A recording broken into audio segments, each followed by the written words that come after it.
Hi hello welcome back to my channel. So ఇన్స్టాంట్గా క్విక్గా పిల్లలకు స్కూల్ నుంచి రాగానే ఏదైనా స్నాక్ చేయాలనుకుంటే సో బ్రెడ్తో ఈ బ్రెడ్ ఆమ్లెట్ ట్రై చేయండి, చాలా బాగుంటుంది.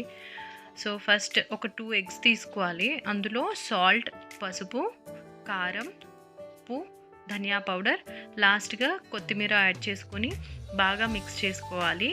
సో ఉప్పు కారం అదంతా బాగా మిక్స్ అయ్యేలాగా విస్కర్ లేదా ఫోర్క్తో బాగా మిక్స్ అయ్యేలాగా కలుపుకోవాలి.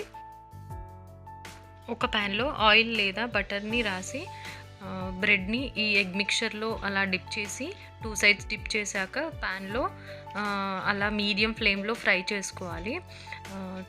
ఒక సైడ్ ఫ్రై అయ్యాక ఇంకొక సైడ్ టర్న్ చేసుకోవాలి. లో టు మీడియం ఫ్లేమ్లోనే చేయాలి, లేదంటే మాడిపోతుంది. ఛానల్ ఎవరైనా కొత్తగా చూస్తున్నట్టయితే please like, share and subscribe.